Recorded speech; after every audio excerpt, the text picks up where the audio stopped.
Welcome to Insert Title Here, the only podcast to disappear for 2 weeks and not explain why, and still not want to try to explain why. 3 weeks. I'm Devon Vavio, and my podcast host will introduce himself now. Hi, I'm Adam. I keep track of time, 'cause it's been 3 weeks, Devon. 3 weeks. It's been 3 weeks? 3 weeks, Devon. 3 weeks. Sorry, time is really funky when you work from home and then not sleep very well. Dude, and tell me then about it. Yeah, it's so fucking weird. The week goes by so much faster. You don't even realize how much faster the week goes by until you start working from home. Yeah, it's like, and getting paid weekly too does not help, because I'm sitting here, it's just like Thursday, but when I want to purchase something, I'm just like, oh well, it's almost Thursday, and it'll be like Saturday. It's like I can make it till Thursday to buy this thing. It's just like, what the hell is wrong with me? What am I doing? See, I'm still bi-weekly at least. I haven't got to worry about that. It drives me nuts. I hate being paid weekly. Like, I don't. There's things I like and things I hate about it. It's mostly hate. It's 95% hate. Fair enough. I'm salary now. Go figure. Fuck. I wish I was salary. Go figure, right? Go figure. Jesus Christ. How did I get a big boy job? I don't know. You done grewed up, Adam. You done grewed up. I did get grewed up.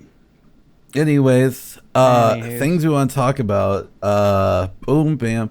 Lots of things. Video games. It's been massive. It's been a massive time. I think we've gained things to talk about. Yeah. One I'd like to talk about is something that we were talking about previously. Bro, how fun has Master Duel been since we just started just playing with each other and not bothering with like all that shit going on? I mean, I play a lot of online, but again, I also like. I have the patience of a god when it comes to video games, apparently, because like Devon's been watching me play Elden Ring, and like I die. I'm like, okay. All right. I just get so frustrated. I cannot do it. I'm like, okay. But it's just really fun just going back and forth with you guys, with everybody, and not having any like. It's like no pressure. God, rips new fucking decks. Jesus Christ. She's just decided to troll that game. Fun. They're fun. I like playing against them. She went from Predaplants, which is already like top tier troll bullshit, to what's she doing now? Paleo something? Paleozoic and sharks. They defeat the Paleotoads. Yeah, paleotoads and sharks. What the fuck? They're fun to play against. I think they're fun because I actually have to use my brain to play around like half the cards she uses. It's the fact she's using a card called Totally Awesome. I love that card, dude. I'm sorry. That card is amazing. Oh my god. It's the best. It is the best card. It's fantastic. And the fact in Sharks, one of her best cards is what, Left-Hand Shark? Right-hand shark. Right-hand shark, sorry. So I'm like, where the hell's left shark? Is it still dancing on stage with Katy Perry? And she's like, that's the entire joke. I'm like, are you fucking kidding me? Are you actually fucking kidding me? Jesus fucking It's crazy. Christ. It's crazy. I'm still playing the Zombos. I just refined them a little tiny bit, but they're still working. That's the problem. I haven't found an issue where they don't really work much. So like, all right. And there's my problem, and I'm building like 40 decks at once, and I'm working on Armed Dragons. Like, what is wrong with me? Why do I do the things I do? Because you are a whore. I am a whore. I'm a dumb whore. You're a dirty card whore. Yeah. Speaking of being a dirty card whore, though, I was playing a GOAT format deck with my friend. What's up? Oh, did you come back from getting cigarettes? What the fuck? What's up? What the? Where have you been? Oh, Brazil. But what do you? Wait, I thought you went to the Philippines. Brazil? Yeah, Brazil. Like the movie How? or the place? Well, okay, so you know like how 3 weeks ago, before they like updated Master Duel, there's a bunch of exploits and shit running around? Yeah. Okay, well I got super heated, and I was like stalling this dude out, because, you know me, I'm a little bitch baby, I get impatient during stuff, and once I get on my stupid little brain bullshit, I'm like, ooh, I'm gonna fucking do something to try to hurt this other person. And then fucking, instead, he was apparently a hacker. He forced me to surrender, and then in that surrender, he sent me to Brazil. Yeah, Like the movie? Or the country. They've patched that exploit now, though, so... No, I would hope so. I would hope that they would, because that sounds bad. Unfortunately, they patched the exploit before I was able to use the exploit to return to America, so I'm now thousands of dollars in debt. oh, what else did you? Yeah, I didn't have a passport, so I illegally entered the country. So I feel like I've done a little bit. Oh, I relate to Adam now. I have a passport. We know what you did. For legal reasons, that is a joke. For legal reasons, that is a joke. Ay. Oh my god. So anyway, I heard something about a left shark. Yeah, Rip has been playing a shark deck in Yu-Gi-Oh! Master Duel, and it has become a massive bastard deck, and it's fun to play around. Oh wow, nobody personally. smoked my weed while I was gone. That's good. Yeah. Oh, I mean, it was your weed, buddy. Yeah. Well, I would never do that. hey, if I disappeared might. for 3 weeks without saying anything, I mean, at that point, it's kind of fair to assume I'm dead. You might as well just go ahead and smoke my weed. You got my permission. Well, had I known that. Well, you know, in the future, when I inevitably get eaten by a shark or revored by the Spinosaurus or David Raymond comes and fucking steals me away for another stupid adventure or whatever, I'm not fucking available. You know, just go ahead and smoke the weed. All right, well, next time for sure then. Anyway, Anywho. Bababooey. Xander's back. Unexpected, but appreciated. So. I appreciate you more. Oh, well, all right. Let's not be gay now. No, I'm gonna be totally gay. Well, okay. First off, oh wait, no. Okay, hang on. All right. First topic of after Master Duel is, can me and Devon be gay? Considering I'm agender, so I don't have any pronouns that I identify as, and he is a he/they non-binary. So you know he goes by he/they. I don't really give a fuck about pronouns. So technically, we're not the same gender. However, the term is homosexual and heterosexual. So what is? How do we define this? So obviously, physically speaking, only physically, purely physically. Neither of us to transition, neither of us have the intention of transitioning or any of that shit like that. So it would be homosexual. But if we're talking about romantic, what is it at that point? What is it? Would the balls touch? It depends on what position we're in, I think. So the answer is yes, it's hella gay. It's true. Okay, so what about my partner who's a she/they? Would the balls touch? Every time, yes. Then, Hella gay. Okay. That's all you're at yourself. Well, there we go. We've established that I am not straight. Yeah, we knew this. That's nothing new. I did not. I just found this out right now. Congratulations, you've come out live on the podcast. That's not live. Just ask yourself, would the balls touch? just call this episode Simple metric. Xander is gay. I am not making that thumbnail. It's just me with like an ooh face and a fucking like rainbows instead of blushes. Rainbow. Jesus Christ. Okay. Fucking hell. Christ on a bike. So I heard Devon finished G Gundam while I was in Brazil. I did finish G Gundam while you were in Brazil, and let me tell you, buddy, that was the wildest fucking shit I have ever watched in my goddamn life. Yeah. Like, you know me, I love my Gurren Lagann. That's some wacky shit. I can follow that shit, and I never questioned the beat of it because I was like, within the realm of this universe, that makes fucking sense. Things happen to G Gundam that I had to question. I was like, no, I don't like that. No, that's not how that works. First thing that happened. So Domon gets fucking the God Gundam, right? And he's all like, wow, this is a massive upgrade over my current Gundam. Watch me faceplant Master Asia into the dirt and then fly away. I was like, okay, that's fucking cool. That's fucking strong. In my brain, okay, he flies into space. I'm like, okay, first and foremost, that's already questionable. Then he bounces off of a ring of light and launches himself back to Hong Kong, okay? And this whole time, my brain's like, hold on a second, he would burn up in re-entry. I have seen enough Gundam series to know that when a suit is going into re-entry and they don't have some sort of protection to help cool them down, they're going to explode. I watched 3 men die that way in Gundam, okay? I know. So I was like, no, that's not how that works at all. Anyway, after that, you know, the big Gundam tournament starts, and like, Master Asia has a horse Gundam, and I don't question this one bit. I'm just like, sure, why not? He's piloting 2 Gundams at once. He's that strong. I can see it. That's Master Asia. No, Devon, you're wrong. He's not piloting that. You know what's piloting that? A fucking horse, and the horse has a goddamn suit-up sequence, and it happens not once, But twice. It's the horse. You see it happen 2 times. No, not it's the horse. I fucking hate that. It's the horse. I was just like, no. That broke me. Fucking That straight broke up. me. Funsaki broke my ass. The night before I got sent to Brazil, I finished G Gundam for the first time since I was like a fucking kid, and I completely forgot where the phrase "it's the horse" and my obsession with fucking horses and making horses stupid and like all this stupid horse shit that I do. Because I'm not like a horse girl. Like I don't legitimately like real horses. Like I wouldn't like be like, yeah, I'm gonna get a bunch of horses or anything like that. I like the concept of the horse. I like the character design of the horse. Like if God's real, he's like did a 10 out of 10 character design on horses, right? Like they're just goofy looking motherfuckers.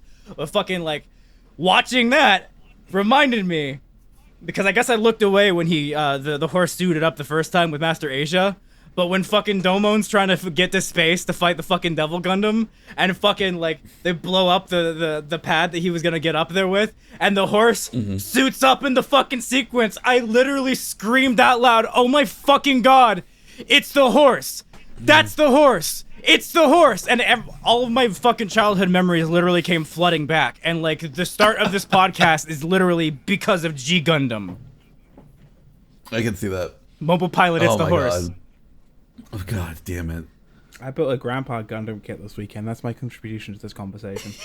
And we love you for it, Adam. You also watched Gundam Wing. Yeah, we were watching Gundam Wing yesterday because we got snowed in. So like, power kept going off and on, so it wasn't consistent enough for the stream. But it'll be on for like an hour and a half, 2 hours at a time. So I'd have, time to watch an episode or two, get some stuff done. Mm-hmm. So we went out Friday night. Went stopped in Target because Target has model kits and they're reasonably priced. And no one told me this because people are reselling those same model kits for like 3-4 times what their RRP is. Like, Devon, I'm not gonna say how much for your birthday present, but I got Devon the Shah Basner, what's his face model kit, the red one. Quattro Vaginas? Yeah, the red one. And like, I was first time I saw it, I was like, oh, that's cool. And I must admit, I'm a bit of a cheap ass, so I put it into Google and put it in the shopping tab. It said Target, and I'm like, what? Target for that price? I click on it. Available in store near you, sold and shipped directly by Target. I'm like, what the fuck? Is it Sharzaku? Yeah. I don't fucking know. I don't fucking know. It's Is red. that the one that you already got? Yeah. Okay, cool. Yeah, 'cause I got it from for his All birthday. right, cool. Awesome. All right, I'm caught up. I've been in Brazil. I'm trying to catch up on this timeline. I was like, what the fuck? So I started looking into this, and like, so I went to my local Target on Friday because I know I'd seen model kits there before, and yeah, they had a couple of them. I got the Grandpa one. I got whatever that thing is that Rip put googly eyes on. The Strike Freedom Gundam. Yeah, I got one. I got to send a Xander as well because he wanted me to pick up the America Gundam because Xander is getting ready for the 4th of July early this year apparently. Yeah, I have this dumb I have this dumb fucking project planned out for that fucking America Gundam. Alright, there's a few. There's another one. There's like a real grade one, but I don't know the character. I just picked the same to do. I think I'm probably gonna not. I don't really know much about Gundam. I know Liz wants to get a couple of the Gundam Wing models, so I might get a couple of those for her, or she'll buy them. I don't fucking know. I think I want to get the Evangelion ones because I built the real grade Even Unit 1. There's a high grade of the prototype Evangelion from the end of Evangelion coming out this month, which I think I want to pick up. And I think there's a real grade coming out for Unit 0 as well, so I'll probably pick those up. Yeah, there should be real grades for Unit 0, Unit 2 that you already have, Asuka's, which one's that one? Unit 2 is Oscars. Okay, I'm stupid. I have Unit 1, yeah. There we go. Unit 2, I have a model of you. The problem with Evangelion is there's so many damn action figures out there. Like, I have a, might be able to see it up there. I have a Unit 2 action figure, which is honestly very, very nice, which kind of fills the same need. I want to get the prototype one, though, because there is, like, one figure of the prototype Evangelion out there. It was never reprinted. It was printed in, like, 2001. It's now very rare, very expensive, and as you can imagine, a bit out of the price range. Yeah. However, the model kit, I think, is, like, $30. That's so awesome. I will just buy the model kit and build the fucking thing my damn self. So, yeah, it's a real grade. It's a heavy grade, or high grade, whatever the fuck it is, not a real grade. I have to build an HG Grandpa Gundam one. I'm like, yeah, that's fine. It's a couple hour project. It's fine. Yeah. The real grade took me 9 hours to build, which wasn't I thought it was a time investment. I didn't realize like how in depth it was gonna get. Like I didn't realize it was gonna be skeletized a leg. Yeah, because like it was intense. I was expecting maybe 4 to 6 hours with that real grade, because like so in my mind it was 9 hours. As a Gundam builder, like real grades and master grades are kind of similar in their complexity and stuff, and I can get through a master grade in like, depending on its complexity, like the Grandpa Gundam probably 4 hours. The like a version cost 6 to 8 hours, Well, I wasn't expecting that, as it's not a Gundam. It's probably a bit more involved, and also it's your first model kit.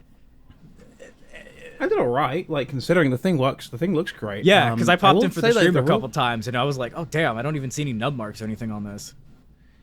Like, I will Oh say yeah, that speaking of, I still have not finished the Liger? Liger. That's hard. My nippers are not that great. Like I need new nippers. Yeah, I'll send you some I got new ones. ripped the Bandai red ones at Target, like $7. They're alright, but the problem is the bite is actually just as thin as the bite of the God Hand ones. The problem is the actual blades themselves are bigger. That makes sense. Yeah. So it's like a thicker blade which goes to the same size bite, but with the God Hands it goes down a bit further and it gets like a thinner at the end, so you can just see what you're doing. It's easy to get in. Like, So the like small with the spaces. God Hands you have, they're double bladed. I use these to separate Yeah. the parts from the runner themselves, and then now that I finally was able to remember to buy these, the single bladed ones, that's when I come in and do the flush cut on. Because the single-bladed one is less pressure, there's less of a fucking stress mark you're gonna make, and especially with the God Hands, and I think like the Tamiya and the USA Gundam Store ones, they can get real flush. I have got to a point where, especially with the Gundam the Origin kits, which just have amazing like little details just baked right into the fucking kits, and they're still high grades, I've gotten to the point where I cut it almost flush, and I've been sanding the parts down, and I literally have gotten like, I don't know if you've seen some of the posts I put on Twitter, because my account is in various states of lockdown because it's illegal in Brazil, to have a Yeah, Twitter what account. happened in Brazil? What happened in Brazil? Did the Brazilian government discover something? Let's just say that Let's just say. the leader of Brazil is now in possession of a prototype mobile weapon that I may Right. or may not have been responsible in designing in order to barter freedom passage back to America. And my debt isn't money, but moral and ethical instead.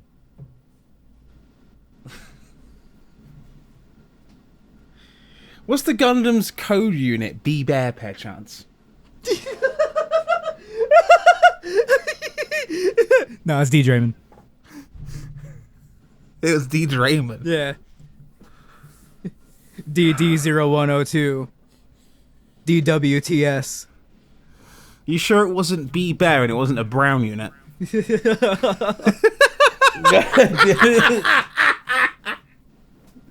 Nah, the prototype's the bear. The mass production type is the D. Draymond. D. Draymond. Yeah. Wow. DWTS 007. Jesus, titty fucking Christ on a bike with Are you tassels. down with that mobile weapon? Come on, get down, Amuro. Get down with the new type. Amuro, I'm about to do something wicked.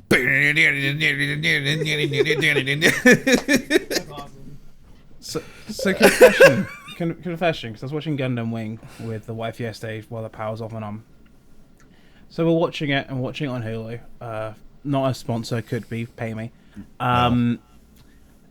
And like, I was kind of half paying attention because I was building Grandpa Gundam and I was doing some other stuff, and I kind of look up. It took me like halfway through the series to realize that two of the characters are different characters, not the same person.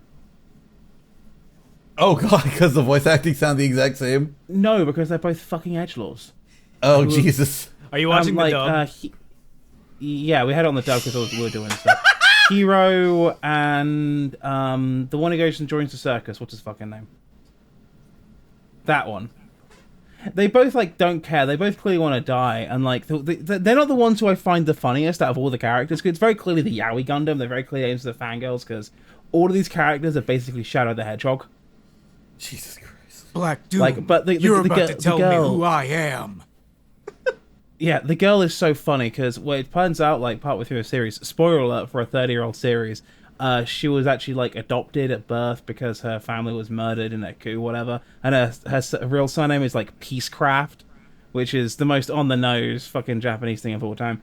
But then, like, the main character literally goes up to her, after the first time he sees her, after she realizes who he is, and he knows that...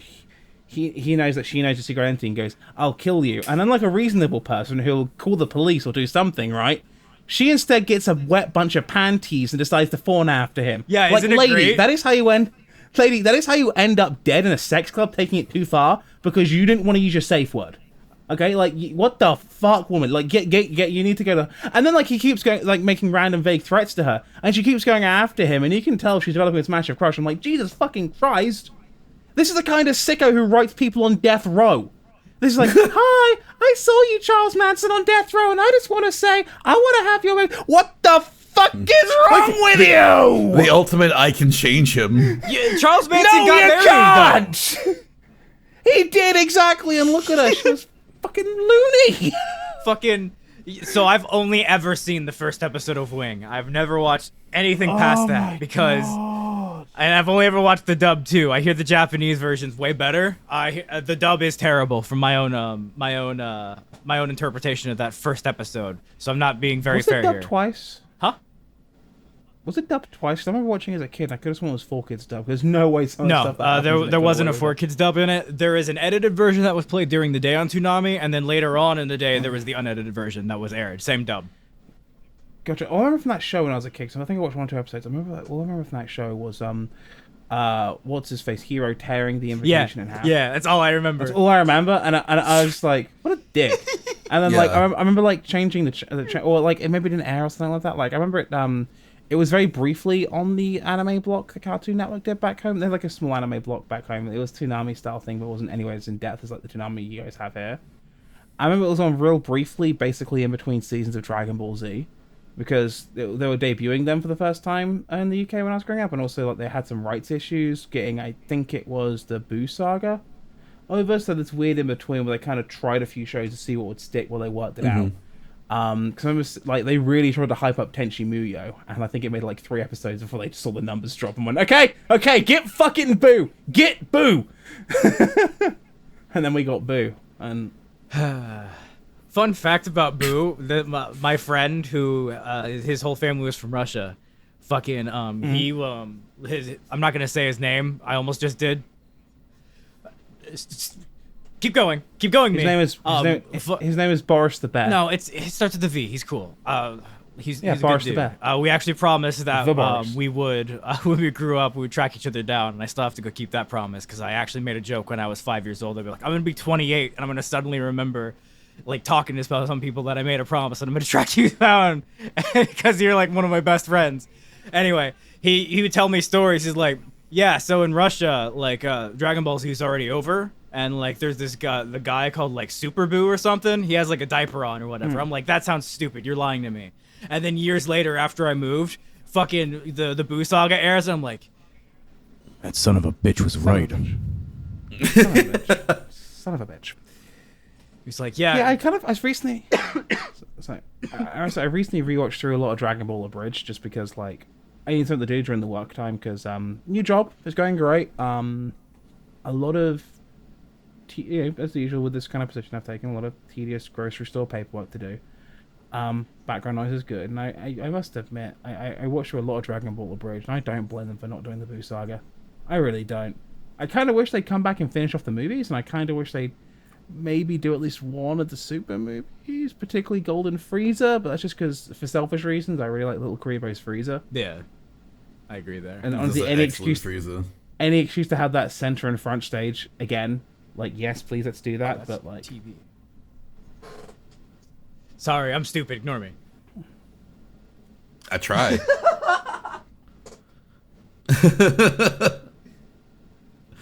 Oh man, Martin does a great Frieza. I love Dragon Ball just in general, but we've talked about that several times. We talk about a new thing I love, motherfucking G Gundam. Yeah. I'm sorry, I'm going You back didn't to it. name the I'm third going thing that was crazy. The third thing that was crazy. I don't know, I felt like everything else made sense. Unless you're talking like the very end where they fucking blast a heart through a fucking Devil Gundam, it's just like, that is amazing. The Statue of Liberty cannon? Oh my fucking god, yeah. So like, that whole part is amazing, because it's just like, Neo Japan's like, alright, cool, so fuck the Gundam fights, we're taking over now, I'm declaring war immediately, And yeah, we're taking over everyone. First people to jump in the goddamn fray, Neo America. I'm like, okay, Neo America, what do you got? Statue of Liberty cannon. What do you mean Statue of Liberty cannon? There is a goddamn colony laser in the Statue of Liberty's fucking fire, and it blasts at fucking the Devil Gundam, and the Devil Gundam's like, Lamal, and then destroys the Statue of Liberty. And Chippity says, and I quote, God damn! So you remember in the outline for Return to Space Orb, where in order to get on the space orb they have to disable it, and they go on the fucking Statue of Liberty and they use a fucking giant gun that was built in there by General George Washington because he believed in the fucking Second Amendment so much that the Statue of Liberty had to fucking have a cannon even though George Washington wasn't alive when the Statue of Liberty was made. Fucking, I subconsciously straight up stole that from fucking G Gundam, and the night before I was sent away to Brazil, those memories all again came flooding fucking back, dude. G Gundam is my DNA, like Gurren Lagann is yours. Yeah, no, there were so many things in G Gundam I loved though, that I didn't think I was gonna really love, but it definitely holds up. I mean, like as a 90s anime in general, going back and watching it and comparing it to what we have now, like from a story perspective, it's amazing. I loved the emotional moments they hit like they should have, like with everything that happened with Master Asia at the end, everything with Allenby, everything with Rain.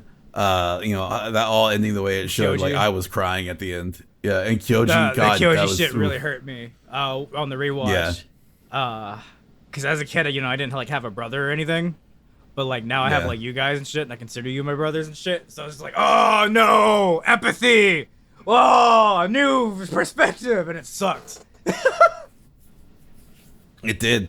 Oh man. But it was really good. Like, and there's the high impact Gundam violence was on display, and I loved every fucking moment of it. Motherfucker, what? High impact Gundam violence. I feel like that's like, I know the joke you're making, that's the fucked up part, and now I'm just imagining that mental image, and I don't want to have that mental image of Gundam's fucking, dude. But Adam, it's the first super robot series in all of Gundam. No! fucking God. The designs. All I can imagine now is fucking, the Gundam's with the beam sword over his shoulder. Or imagine how he does that, but instead of a beam sword, it's a giant dildo. Yeah. Yes. Please. Design that so now. Actually there is a porn parody like that. It's called G Savior. Oh Jesus Christ! I'm not gonna watch that. I refuse. It's the worst Gundam thing ever made. I'm not watching that. What is it? It's a live action Gundam. He's got a dildo that he pulls out of his backpack and he fucks another robot with it. G Savior. No. There's a live action Gundam. Yeah. Okay, so I was gonna make that a one-off reference for the people who like Gundam at home to be like, I get that joke and leave it there, but not have to explain it. It's not actually a porn parody, but yes, there is a live-action Gundam that was produced by like a fucking weird-ass American-Canadian fucking film company in cooperation with Sunrise, and it is the worst fucking thing that has ever been made in fucking Gundam. Like, I thought people were like just, memeing on it or whatever. I was like, oh, you guys are being unfair. The mech design's kind of cool, because like the G-Savior suit itself is pretty cool, but it's actually fucking legitimately one of the worst, not only Gundam things, but one of the worst fucking robot things of all time. It's worse than iRobot. Okay, that's harsh because I like iRobot. But like, you know what I mean? Like, it's bad. It's like 90% a bad romance fucking movie where I'm plagiarizing a review that I read at this point, so nobody act like this is my original thought, okay? I don't remember who to attribute to this, but I didn't write this. But it's like 90% fucking a bad romance film where literally this, like, the next scene after the two characters that, like, are supposed to be, like, together meet, they start making out and shit. They have their first kiss and whatever. There's no fucking chemistry between them whatsoever. It's fucking terrible. It's gross. And it's like 10% a really fucking bad, horrible, late 90s CGI robot film. So you're telling me when the inevitable sequel to anime games, the video just dropped, go watch it last couple of weeks ago, in the form of anime films happens, this should be one of them. Oh my god, I just gave you a gift on accident. But it's not a gift, Adam. Damn Do right. not look at it as a gift, for it will take your soul. It's not a G Savior, it's a G Devil. I've already been considering doing that video anyway because the live action Death Notes plural have been something I've wanted to rip on for so long, particularly the second Japanese one because I love it's it. so bad. The fucking ending. The fucking ending. Oh my god. I love the fucking second one so much because so not only does it bad. not It's fucking so go into the near shit, fucking spoilers, L wins. L fucking wins. Yeah. It's so L bad. saved the world's trash. Spoilers for a I have spoilers for a 20-year-old adaptation, which everyone fucking hates. Yeah. No, the first two had actually quite a bit of fans, and there was a lot of Yeah, hype I and liked stuff them. behind it. Like there was legitimate fans of it because it was like I forget his name, but he was a legitimate horror director and all that. And I legitimately liked the first two. It wasn't Junji Ito, was it? I don't think so. so. There was a lot of issues with him, of course. But as far as adaptations go, I was relatively okay with it, especially with Light and L's actors. I just fucking loved them. Kenichi Matsumiya for L, and I forget he was in Battle Royale. What's his name? Tetsuya Thank Fujiwara. you. Yeah, It's Araki. It was Tetsuro Araki. Yeah. yeah, No, wait, that's the animated film. What am I on about? That's Visions of a God. Yeah, I love those Death two as their Knight. performance. But the third film, L Changed the World, where it's a fucking fan fiction where L finds some kid named Nier who's not the same Nier as in the series, and then does some weird shit, and then runs like this down an airline thing. And then it was the worst thing ever. And that's actually a legitimately hilarious movie to watch because it's so bad it's good to me. It's the not a director- horror director, by the way. It's his name is Shusuke Kaneko, and he is actually best known for the Kamiko. Thank you. Best known for the Gamera films, the '90s Gamera. Yeah, he also did Attack of the Giant Monsters, Godzilla, Mothra, and King Ghidorah, as well as some co-director stuff for Godzilla Final Wars. So it looks like he's best known for that kind of thing. He's done a few random drama films, which has earned him a lot of praise, but yeah, I've wanted to do the Death Note films. I've wanted to do the Netflix Death Note because how did you fuck up casting Willem Dafoe as? That's how. I've also wanted to do the fucking whatchamacallit. What JoJo's part is it? Part 4? Yeah, it's a live action part 4. Yeah, What? which I know nothing about JoJo, so it'll be funnier if I just go into it like, what the fuck? Dragon Ball: The Magic Begins, which we've now watched. God, oh my That was god, amazing. Master Roshi's fucking dance, man. Master Oh, Roshi fuck is the best me. fucking thing about it. Yeah. Oh, my Magic God. Cloud! Oh my fucking god, that was the best. Show me pretty girls. Oh my god, Xander, have you seen that? Yeah. Have you seen the Master Roshi Yeah, dance? so fucking back when I was growing up and shit, when we had Razor flip phones and shit, I used to go on like Wapopedia or some shit. It was like, back when WAP was like the web standard for mobile browsers and shit. And I like Yeah, before it was wet ass pussy. yeah, before it was Yeah. wet ass pussy. And fucking I would go through and I would just read Wikipedia like before I'd go to bed and stuff and like discover things and stuff. And that's when I discovered all the live action adaptations of Dragon Ball, and I fucking pirated all that shit on Mega Upload, and I fucking watched all that shit as a kid. It was amazing. Yeah. Flyer showed it to us, and that was just it's the fucking best fantastic. We were just ripping on it the whole fucking time. Like, it must have been when you were in Brazil, but like it. To quote Oh my Rip, god. To quote Rip, fucking Goku looked like a Jersey suburban mom. It was amazing. Yamcha was fantastic. That thing was so shit, but so good. I wanted to kill that bird. There was another one as well I wanted to do. Fucking. It'll come to me. Not Dragon Ball Evolution, I hope. No, the Bleach is live action. Is it live action Bleach? Yeah, it's garbage. Yeah. Oh, it's straight Okay, garbage. actually rewind. There's a live action part 4. Yeah. Is it official? Yeah, it's WB. Japan. and it's shit. Yeah, it's not good. Here's the thing with Japanese cinema, a lot of people don't understand, is that a lot of the actors are still very much trained to be on stage rather than to be on camera. So a lot of the acting you get in these things is very over the Body. top. Yeah. Yeah, which is why when it comes to a lot of Japanese cinema, unless it's like overtly trying to be crazy, it tends to kind of fall on its face. Unless they're casting amateurs. Like the reason why some of the more popular J-horror films work is because they intentionally cast amateurs. Well, I know Korean. I know in Korean TV and Korean acting, they're more for TV. Yeah. Like because I've seen K dramas and videos, and I think there's a lot of genuine humor there. In fact, I think there's a Korean Death Note adaptation, which is pretty good. Yeah, it's a comedy drama, and it's actually fairly decent if I recall. I'm not 100% certain, but if you want to use that as a part of your review, you're like, because I mean, there's a lot of live action Death Note.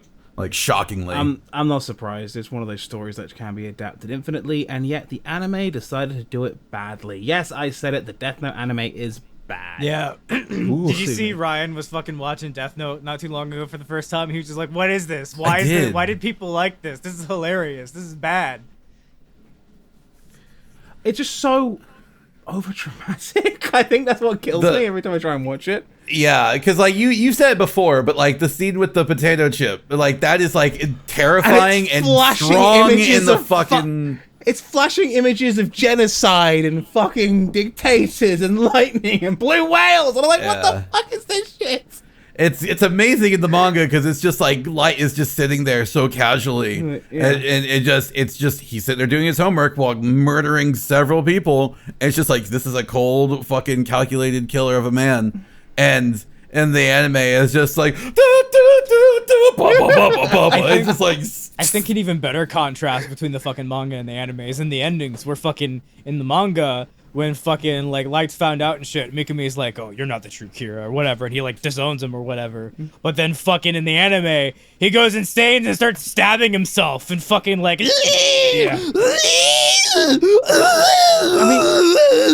and like fucking, it's like, what the fuck? It should say a lot when they got Maximum the Hormone to do the theme song. Okay, well, I can't talk shit about that though, because that fucking theme song is amazing. I can't talk shit about Maximum the Hormone, but like, do you think subtle? We've always been there, the freedom dark, to pay. Do you think subtle, dark, like, calculated sociopathic tendencies, or do you think full-on Leatherface screaming, wielding a chainsaw psychopath? When you think Maximum the Hormone? Oh, when I think Maximum, no, you think full-on Leatherface with a chainsaw screaming. Nah, at you. see, when I think Maximum the Hormone, I think going crazy and having fun. Exactly. Okay, I don't know if you got this in. I almost called it Brazil, even though you didn't grow up in Brazil. I don't know if you guys got this in the UK, but fucking in America on Adult Swim, they've had subtitles for the fucking the Maximum Hormone theme songs in there, but the subtitles were not at all actually what they were saying, because it says in the chorus, hey ningen fucker ningen sucker. Human fucker, human sucker, whatever. And instead it has some completely unrelated shit that I'm like, and they got away with it. And I'm like, what the fuck is going on? TV, apparently. It was amazing. They got with American TV because that's what they kind of did it, and not realizing later. No, he was actually saying fucker. But like, so in the UK it wouldn't have mattered anyway because they played it on a channel called Propeller, which aired anime like that after the watershed. So, like, we got full uncensored, like, Evangelion, we got full uncensored, Bleach, we got full uncensored, basically a lot of the stuff just fully uncensored. So you got to see the cum scene. Must be nice. They had a watershed. You got to see the cum scene. So, after 9 o'clock, it was still the fucking yeah, when they had End of Evangelion, yeah. I'm so fucked up. Why do you say like Shaggy? Like, Scoob, I'm so fucked up. I'm so fucked up, Scoob. You racked off, Raggy. Raggy.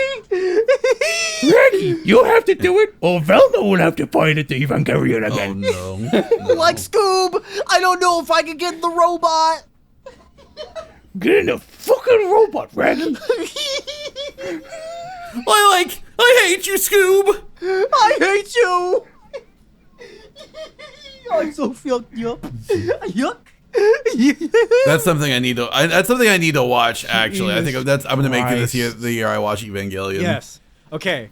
Just hit me up, because I'll point you in the right direction. So you need to watch Ava, and then you need to read the Ava manga that is terrible but provides context for something later, and then you need to watch Rebuild of Evangelion, all 4 of them. Which I haven't actually done yet. I have not watched the rebuilds because I have refrained. It's like the Blade Runner thing of me. Yeah, I have refrained from talking about Rebuild movie 4 specifically. Stop clapping. You have to edit this later, dumbass. I've been refraining from talking about it just to avoid at all spoiling it, specifically for Adam. Yeah. But also for you. Okay. Now Because that I've never we're- watched, I've never done an Evangelion before. I mean, I've done a Gurren Lagann, and I've done a lot of Gundam lately. I've been really high on Gundam, but I've never like tried an Evangelion before. So I don't really. I feel like it's something I should do with like someone who's tried Evangelion before, because I feel like if I do it by myself, I'm not gonna like it. I'm not gonna have a good time. Watch it with Ale. Okay. Watch it with Ale. Spend every few evenings. Also understand when. But see, with Ale, I have to watch. We're watching Yu-Gi-Oh! GX together. I mean, that's my Yu-Gi-Oh! Partner. We're going through that together. Yeah, and they can get miserably fucking depressed with each other Yeah, afterwards. but you don't want your We play Fire Emblem. We know what you that's don't want like. your sitter to go through it at the same time as you, because if they're going through it at the same time as you, they can't guide you properly, Adam. It's basic fucking it's Exactly. basic sitter 101. Yeah. Okay. Well, I guess when you have a bit alone time, then instead of cracking one out to June Lovejoy, you can. I introduced Devon to a new porn star, by the way, and he's very grateful.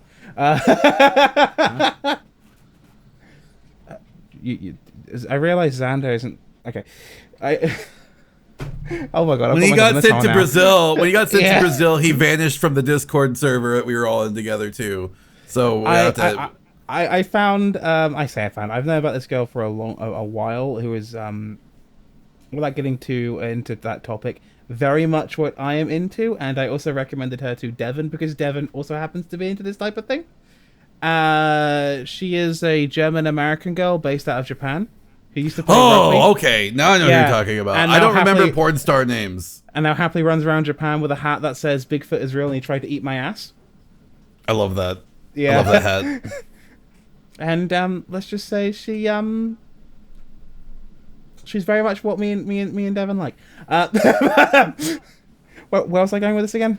Oh yeah, instead of I watching really June am Lovejoy aware. JAV Holy videos shit. in your alone time, watch me even going. But like when you watch it, understand two things. Understand that it was made when Gainax was broke as shit, and that's they do a lot of Aware. animation tricks, particularly in the later episodes. But also understand that this thing was a scream for help. Yes, I'm aware of it's Ano's depression. Yeah. Like, you don't really realize how much of a scream for help it was until at the halfway point, and then you go, ah. And then you get to, once you've done the series, my recommendation is actually don't go straight to end. Watch Death and Rebirth first. Okay. Then go to end, because a lot of the things the manga series touches on are kind of covered in Death and Rebirth, but not in a direct Okay. way. Like, See, it I'm ca- still okay. Before anything else, I'm still working on what I want to watch next. I don't know if I want to start another big series like Evangelion, or if I want to do something bite-sized like Yu-Gi-Oh. Well, Maybe that's Evangelion's- something I'm ready Evangelion's 26 episodes. It's I very know, good. but like I feel like that's like a big like I'm going to be invested. It's in multiple meant. things. It's mentally taxing rather than time Yeah, taxing. because like I've been going through Gundam, and Universal Century Gundam is depressing as all fuck. Okay, but before you stop, Universal Century Gundam, very short series that is a requirement before you move on to Ava. 8th Mobile Suit Team. It's like 12 episodes. See, but I'm also totally I watched like Gundam the Origin. I'm just like, Yeah, but there's so Gundam much to the watch. Origin is great, and I also recommended that to you, so I'm not going to unrecommend it. But if you're going to move on to something, and like you can move on before going back to Origin. Like the Origin's just like Char's backstory. You don't have to worry about that. Yeah. Basically, Okay. how he came to commit so many war crimes. I'm Yeah, assuming? actually, his first war crime was made when he was 5 years old. Oh, cool. What did he do? He taught a rabbit how to love. That's a war Yeah, crime? see, in space. In Xeon, it is. No, because they weren't Xeon yet. They were they weren't even an independent colony yet. There was some one that starts with an M that I forget. Because Munzo. Yeah.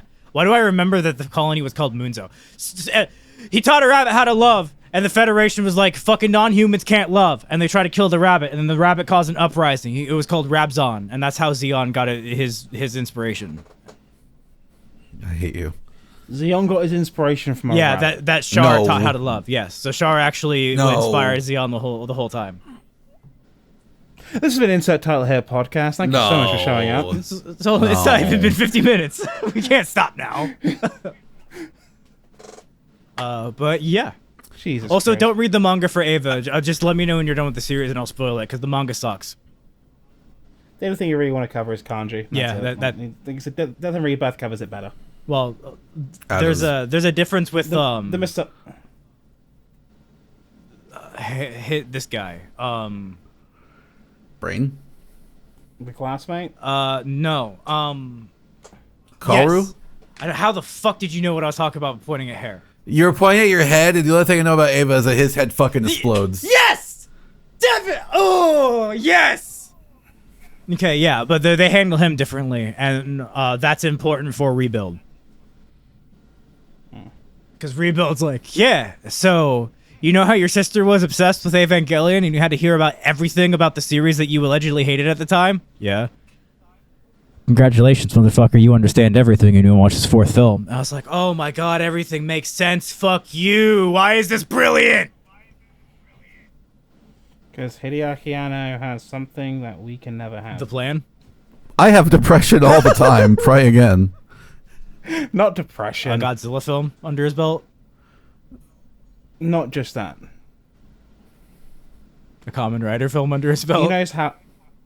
No, you fucking... Shut the fuck up. No. He knows how to be productive and depressed. We just know how to be depressed. He do be right. Yeah. Like, that's a damn good skill to have. But he also grew up in an environment where he like had to be productive and depressed, you know? Like, okay, obviously we do in America as well. We can't just like take a day off of work and fucking be sad and shit because you know, capitalism, blah blah blah blah blah, not political podcast, whatever. But like the work environment is different over there compared to where it is here. In Japan, yeah. It's and then fucking way weird. The animation industry as well is a giant fucking seeping soul crushing cesspit, and like you have to want to die to work in the animation industry. It's why I had to stop being an animator, because it made me want to die even more than I already want to. He came from Studio Ghibli as well, so the pressure I can imagine him having going to a studio like Gainax, a smaller studio, who are basically pinning their hopes on whatever he came up with. Like, he did a lot of the animation for, is it Nasuka Valley of the Wind? Nazca. I think so. He also did a lot of the animations for the other ones around that time, I forget. I think he may have also worked on Kiki's Delivery Service, or I might be playing him out of my ass. I know, like, he did a lot of those. Yeah, I think you're right about the Kiki's thing. He also in. did a robot series before Ava that I forget. But yeah, he is it that the oh fuck, it's in Super Robot Wars X. It's gonna drive me fucking insane. Hold on, I know what it is. Hold on. I just realized if Devon watches it, he might finally understand the waifu wars. I will 20 never goddamn join years. You killed my father. 20 goddamn years, and it's still going on. Xander, it's almost 30 fucking years. Well, when it is 30 years, I'll 30 change years the in phrase to 30 years. It's 27 years right now. Nadia, Secret of Blue Water? That's the one. That's what he worked on, yeah. What's the series? That's the movie. That's a Ghibli. He, he did a lot of the animation stuff, particularly for Nazca. He did, like, the big stuff. He kind of cut his teeth, like, in that kind of, like, the big animation for the big stuff. Yeah. That's part of the reason I think he got the Godzilla job, because he understands size and scale. Do I have brain damage from the Brazilian Bam Bam, or did he also do a magical girl thing? I have no idea. He did. I forget what it's called, though. Isn't it huge now? Like the franchise itself? Yeah. I just can't remember what it was. Episode 32, okay. Xander is gay for Hideaki Anno. Episode 32, we're all gay for Hideaki Anno. Don't worry about it. No, I was right. This is this Nadia Secret of the Blue Water, or sorry, The Secret of Blue Water came out in 1990. So yeah, that was before Cutie Honey. Okay. Cutie Honey, that's it. That is him, isn't it? Yeah. And Gunbuster, that was the mech one. I love Gunbuster. He did Gunbuster and Cutie Hungy. Cutie Hungy! Cutie Cutie's Hungy over here! You better get some 99-cent tacos here at Taco Jack's! That's right! This fucking podcast now sponsored by Taco Jack! You hungry? So am I! Let's go! Let's go to the store! You know how much money you got? I don't know how much money I got. I spent it all on heroin, but I guarantee you, whatever you got, it's enough for some tacos at Taco Jack's! Oh, yeah! Imagine you do a snack run after this. Talk to wife and be like, hey, I'm hungry. I'm going to do a snack run. You in? Oh, yeah. I've been good. I've been doing a lot of push-ups and stuff. I've lost a lot of weight. I just want a snack run. Good. You see it? Check it out. I see it. You guys can't. So for the audio listeners, you can't see it. However, I am currently flexing my pecs. Flex those titties for me. God damn. I can do it with both. It's so funny now because I can do it with both. I used to be able to do it with one. I remember like recording before we went for Devon, and Xander was like, "Hey, I can do it with one." He's like, "Yeah," and I'm like, "With both." I'm like, "Yeah." February fucked me out of all my money, so I've been not eating. That's not good. That's I've been bad. working. That's I've been bad. working from home, so I've been saving money weirdly. Do you know how much fucking money you save working from home? Yeah, A isn't it shitload. nice? A metric fuckload. Oh my god! I'm particularly with the price of gas. Like for the first time in like a month, my gas lights come on in the car, and I'm like, oh fuck. Tyler took out a small loan. Yeah, I've been trying to not drive if I can help it. I went out today to get some stuff, but tomorrow is just like, nope, staying home, walking everywhere else. I went out today because I had to go get some allergy meds, and I also got wife some flowers because, you know, happy life, happy wife. And my light came on. I'm like, crap, I gotta go to Lehigh Valley tomorrow. I gotta go to that. So, it's gonna suck, but whatever, it's fine. It's not a big deal. Because the thing is, though, like, it's not like before where I was driving to an office, you know. Because that was a tank of gas every week or so. I can imagine doing that now. I'd be like, God. Like, so I don't drive a particularly inefficient car. You know, I'm getting about 30 miles to the gallon. But I'm still just imagining, like, oh, God, how much that adds up real fast. I've never been allowed to drive a car in my life, so I have no measure of understanding for what any of you are talking about right now. I fall asleep on the bus. So for mileage, Xander, Devon, what would you say the average hatchback does in mileage? Like 25-ish miles to the gallon, you'd say? It depends really on the vehicle itself. I mean, like my car, highway, I get like 35, 40 maybe. That's right, yeah. Yeah, but like city, I get like 25. So yeah, I would say highway I can get about the same. Yeah, keep in mind, I'm driving a bigger vehicle than you are. However, I also will not drive with the heated seats on all the time, like my mother-in-law does, and then bitch then whines her hybrid doesn't get the mileage she wants. So I'm like, yeah, turn your heated seats off. Why'd I do that? Come on, use your fucking brain. Or like other stuff like that. But yeah, so Xander, each of those things that cost right now $4 and whatever it is cents right now, that's a gallon. So it's 2008 you can imagine again? for... Yeah, it's 2008 again, basically. Not a political podcast. This might last a bit longer, though. Yeah. Depending on how things go. Okay.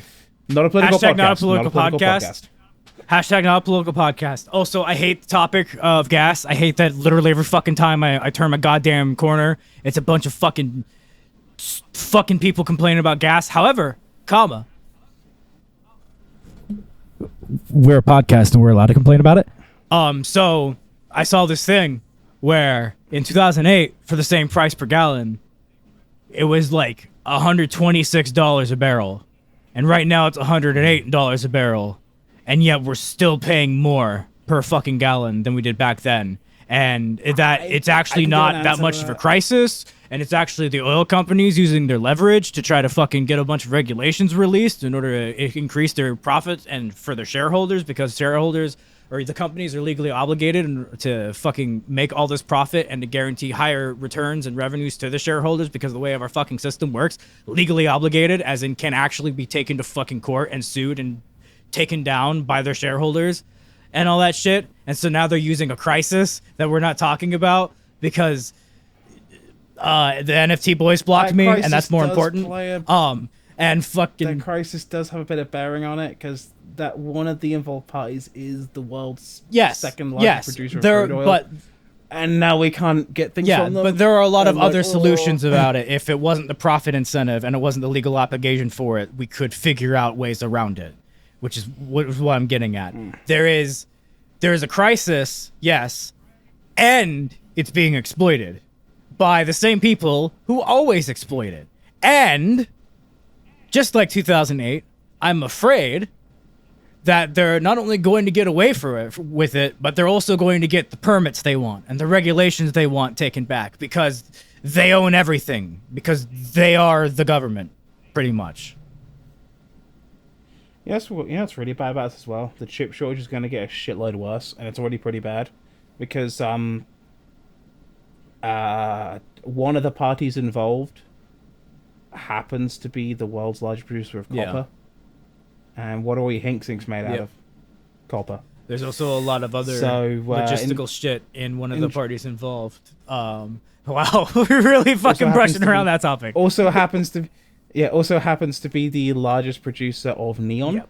So good luck getting part of your gases needed for your chips. One of them also happens to have recently found a huge supply of silicon, which is arguably one of the reasons why the other one said, "Hey, let's go over there and take over." So yeah, thanks for getting a PlayStation 5 at Christmas this year or next year. Speaking of PlayStation 5, it's been a year to the day since Devon got one. You cunt. How do you know that?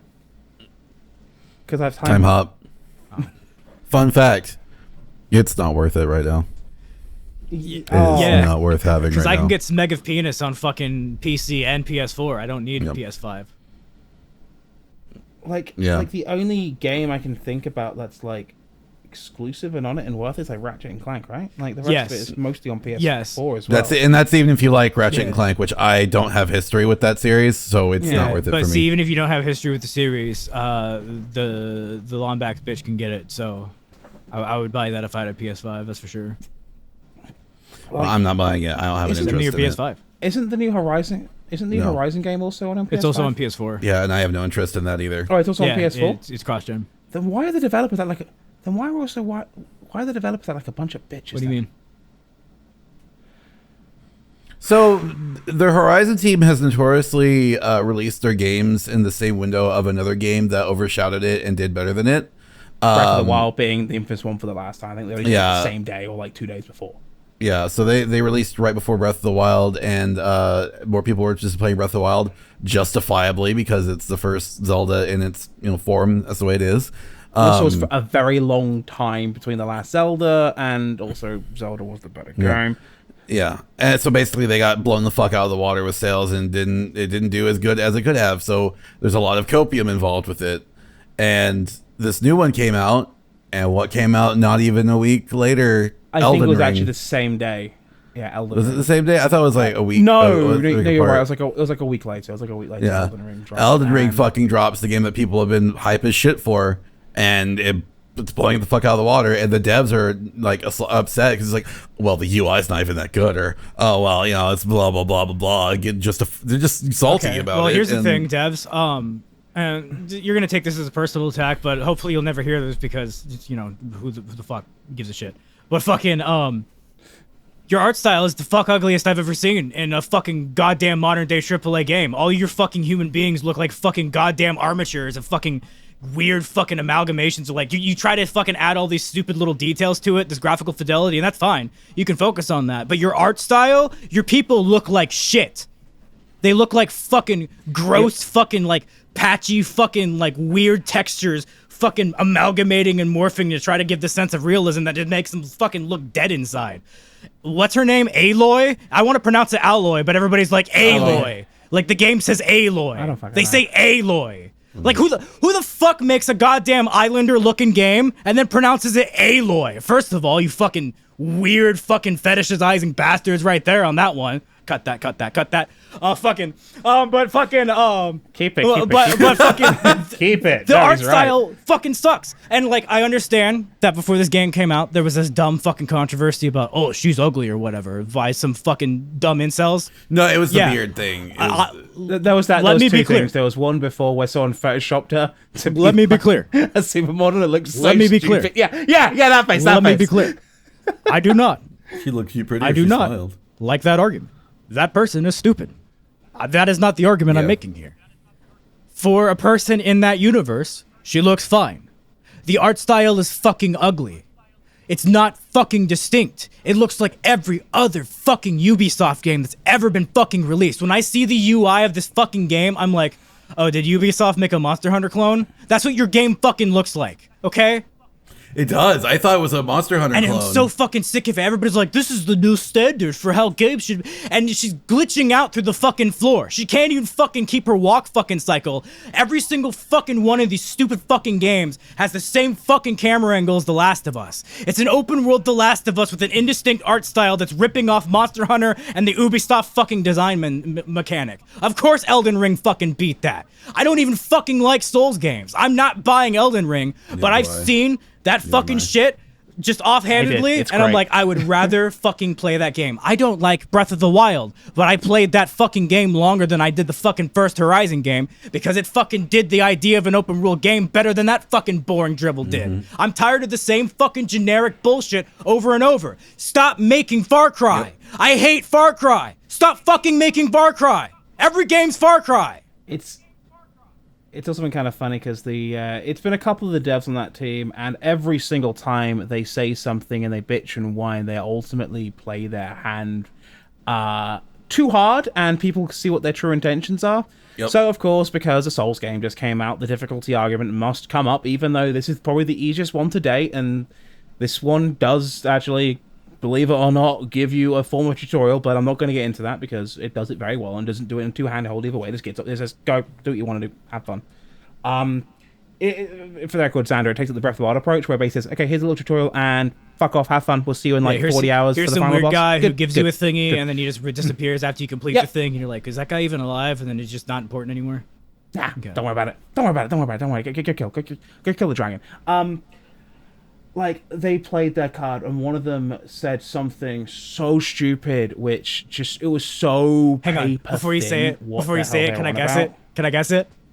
Is it racist? Go for it. No. Oh, it's not something like a Japanese game or Japanese developers or something like that? No. That would be way too easy. No. What this motherfucker said, and it was the same guy who was bitching about the UI, because, yeah, Horizon's UI is so groundbreaking. You didn't just copy the one from Uncharted.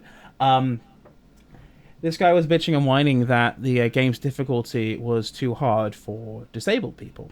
To which, of course, as always happens, a bunch of disabled people came out and said, the fuck are you on about? We will just use different controllers, we'll use different input methods, because difficulty is less a thing about skill and more a thing about input, which we've gone over this topic before. And he kind of went, oh, well, this is what, we want to add it so everyone can play. And we will add easy modes and infinite life modes. And they went, and basically entirely under his hands. As soon as someone said, so are you trying to say that disabled people can only play baby games? He privated his account. So yeah, he kind of played his whole hands there. So that's exactly what he thinks of disabled people playing video games. You should only be able to play baby mode. I don't even fucking necessarily disagree with that dumbass on that point. There are certain fucking disabilities where, no matter the input method, yeah, it would be cool to have that kind of shit in there.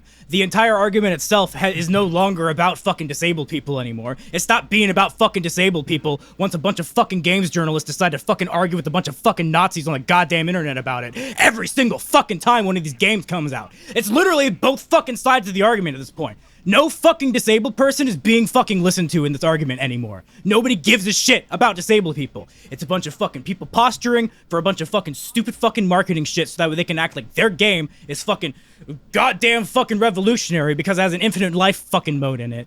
Versus fucking a bunch of guys who are like, you're fucking like not experiencing the game the way it's intended. If the developer doesn't want to fucking put an easy mode in the game, they don't have to fucking put an easy mode in the game. That's their fucking right. That's their vision.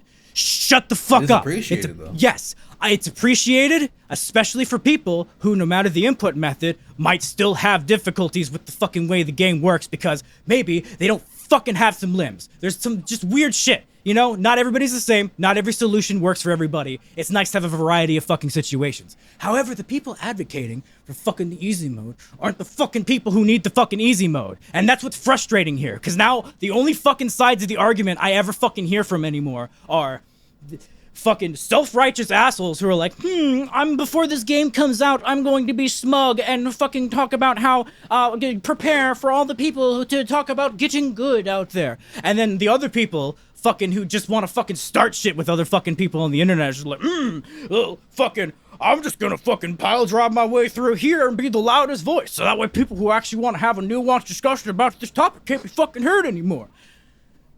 Shut fuck up, please!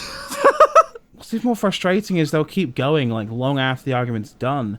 And even after a game's been out for a couple of years, they'll just keep going with it. Like, Doom Eternal's a great example of that, because that game shit with a baby mode. That game shit with some phenomenal aim assist for controller users. That game shit with a billion different input options. That game shit with 1,000 drivers on it for the PC port. So if you want to use 1,000 controllers, you can. Yeah. And people still bitch and whine going, the Marauder is too hard, it should be removed from the game. And I'm like, my favorite thing that I saw about that was the guy that was complaining about the flamethrower. It's like there should be a flamethrower in the game. There should be an option to turn it off. And Doom's response was basically, "My brother, you're the one pressing the buttons." Yeah, it's just right. Like, yeah, the flamethrower's there for you get armor out of it. Yeah, but they're just like they're saying like this weapon's too OP that should be removed, and they're telling them, okay, you don't have to use it. I was gonna bring up Doom Eternal as an example, so thank you, Adam, for the perfect segue. I still haven't played. I need to finish Doom. Because like what gets me as well is that I'm seeing so many disabled people on Twitter play through like Elden Ring and stuff, and what they're doing is smart. They're not forcing, like, they either using alternative control methods or they're playing the game smartly. They're basically in some cases slowing combat down, or they've thought, okay, well, maybe I'm not the greatest in reaction time, so let me build a ranged build, or let me use a magic build, or let me go for, like, I've been playing it, I like the upfront combat stuff, but I've also been doing the summoning bell stuff. So I have like a pack of wolves. I need a name for my wolves. And that's part of the argument to me is that it's really like smart, because you can play it differently to like accommodate for that disability isn't necessarily like a solution to that, because like Doom Eternal, again, great example. Not only does it have all these amazing accessibility options built into the game, like color correction, all that stuff, the things he was talking about, it also has the different difficulty levels, and it doesn't fucking shame you for fucking playing one of the easier difficulty levels. So instead of having to adjust your play style to account for your disability, you can still get in there and you can still be the Doom Slayer and you can still rip and tear and not have to worry about the fact that you just came home to have some fucking fun and your fucking goddamn neurological disorder won't let your fingers work in the proper way. You know? Yeah. See, here's my argument. I want there to be easy mode in video games because A, I like the world and I like the lore, and B, I don't want to stress myself out while playing. Like, I'll admit, I get easily frustrated. Like, if something does opposite of me. Because you've been watching me play Elden Ring, and I'm like, okay. Like, I will watch you play Elden Ring, and I'll enjoy it. But like, if I were to play Elden Ring, I get so mad I would just spike my I don't know, my monitor or something, because that shit just frustrates the shit out of me.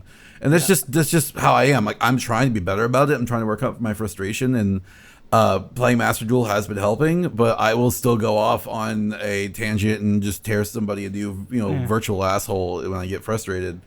Because it's just, here's the thing, like, I can take an Ash Blossom, that's fine. I can take a Max C, that's fine. But when you start doing like 5 hand traps in a row and you build a board and negates and I can't do anything, at that point I get a wee bit frustrated. And I get that's how modern Yu-Gi-Oh is. That's fine. But I will get frustrated. Okay, there's no lie to that, and that's why it is in a world without multiplayer where I don't have to deal with that kind of shit, and in a single player environment, I don't mind there being an easy mode. Like, I can play through games on normal. There are games I can play through on hard. I mean, like, I am so technically above what I used to be playing Spider-Man that I can only play on the hardest difficulty. I'm the same way with Kingdom Hearts. I have to play those on the hardest difficulties because I played them so much. But I'm like that with Resident Evil 4 at this point. Yeah, that too. But like, I would like to have the opportunity to play through these games at a lower difficulty. Like, I'm not good at Bloodborne. I am trying with Bloodborne, and I get so frustrated with Bloodborne, and I stopped playing Bloodborne. In fact, I was streaming it, and then I stopped because I got frustrated. Bloodborne's probably not a great example, because with that, there's a very clear difficulty curve, and it's odd because it starts at the hardest it'll ever be. Like, once you get past, like, the boss triage of Blood-Soaked Beast, Vicar Amelia, and the fucking third one. Gascoigne? The game... Oh, Gascoigne, thank you. The game actually gets significantly easier, because those three force you to use a certain mechanic. And if you haven't mastered that mechanic, the game will call you on it, particularly Gascoigne. Which compliments to Devon, by the way. He actually beat Gascoigne in the second try. Like, Devon actually went to Gascoigne and just went, "Aight, bitch." Because he was parrying everything. He went, "This is the coolest thing on the planet. I can parry the pistol." And so when Gascoigne did his shit, he's like, "Ah, fuck you." I think it was the Bloodstar Beast kind of way he went, "Alright, I'm done. I'm done here." Because I kept summoning the familiar and was running around him. I think I killed him though, didn't I? Was it what's the piece of Vicar Amelia you got to, and you're like, I didn't get to Vicar Amelia. Maybe I'm stuck at the Bloodstar Beast because I'm just frustrated. Bloodstar with Beast that. is the poison. I got so pissed off at the Bloodstar Beast that I started calling it the big stupid bitch. I mean, yeah, no, the Bloodstar Beast is a pain in the ass because it's poison. But the thing with those games is you have to understand. The big problem is that they intentionally have such a deep combat system that you can go in any direction for, because it's kind of trying to encourage you without saying, hey, go do this, to try different things out. Fuck around, find out, but in the best way rather than the Philadelphia way. And I think this is part of the reason where Elden Ring succeeds more so than the previous games they've done, because with Ring, it straight up just gives you a few different items to get going. Even if you pick a different build, like a different base build, I should say, it gives you all these items off the get-go. Like, I've never mucked around with magic much in a Souls game before, yet off the bat, hey, here's a summoning bell. Summon some familiars, summon some wolves or the jellyfish or whatever. And it's trying to say, hey, feel free to experiment. Go nuts. Just go completely haywire. And that's the thing with these games. They require a bit more than... It's kind of like, I think the best example I can give to it is, did you guys ever play Batman on the NES back in the day? No. Okay, so the big thing with that game, it's effectively, think Ninja Gaiden, but you're Batman. Same kind of deal, right? Now, this thing doesn't just require you to master the movement of that game, which is some wall jumpy type thing like Ninja Gaiden does. It also requires you to master pretty much all of the special weapons you can pick up. Otherwise, the bosses are going to ruin you. There is no easy mode. There is no straightforward mode. However, there is unlimited continues. Gonna sound real familiar to a Souls game in a minute. Now, I always get to the second to last boss before my brain breaks. And it's right before the Joker. And I bring this up because the game is always trying to tell you something non-verbally. And that's what the Souls games and From Software titles in general are very, very good at. They're always trying to tell you, hey, mess around. Like right before you get to Vicar Amelia, her big weakness is fire, right? So what it does before then, it puts a bunch of enemies, not necessarily right next to her, but in the general vicinity, that drop fire paper. That's what it's trying to tell you. It's trying to say, hey, check these things out, investigate them, use fire. And the problem is with a lot of these Souls games compared to games that was before, the amount of people that pick up an item and don't go in their inventory and read the description of it, and I know I'm definitely guilty of this, to understand what it does, is too astoundingly high. And that's because a lot of games these days, when you pick something up, it'll give you a little blurb at the bottom they're saying. Now, you could argue that's a UX thing. You could argue that's a thing. However, I was thinking about it more, and I'm like, have I ever played like a first-person shooter game? Or an RPG in modern times, like particularly like Final Fantasy 13, or even like a little bit like before them, there's games that have done that, where you pick up an item and it has actually explicitly told you what it does then and there. Or you have to go in the inventory to see what it does. And the answer is no. No, now think about it.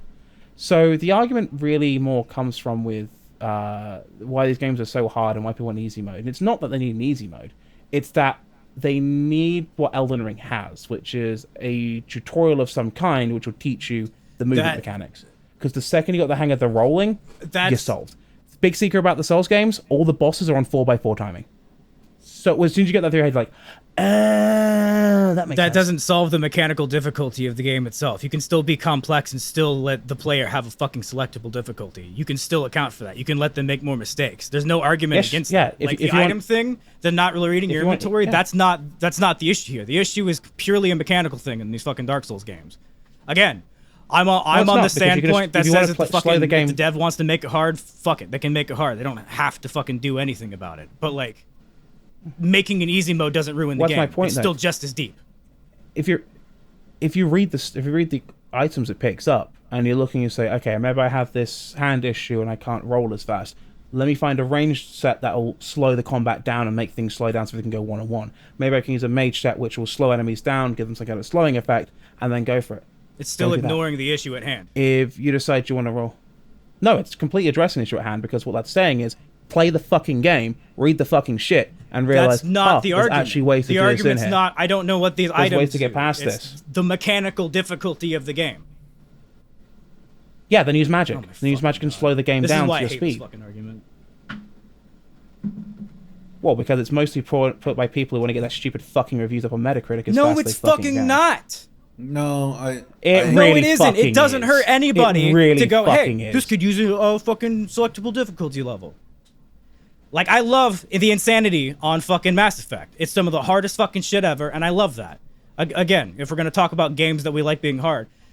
But I didn't start the fucking series on insanity. I started at a lower thing that allowed me to make more mechanical mistakes and then build up over time, and then I fucking loved the harder, like, tactical stuff of it. Like, I agree with what you're both saying here, and not to be like the middleman. No, we're both making valid points, so that's a fair point. Yeah. So I agree with the fact that Xander is correct, and there should be an option to lower the mechanical difficulty of a game. But I also agree with the fact that Adam is saying that there are options in the game itself to make things easier at the level it's at.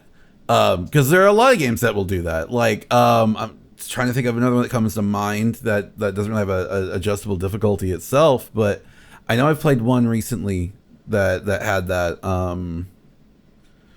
My brain is fried though. I mean, one could say even recent fighting games have that, because there's, with the onset of auto combos, there's always a character to slow things down as well. Like, even like Marvel 3, like Viscant's a great example. It's the guy who won the first Marvel 3 tournament.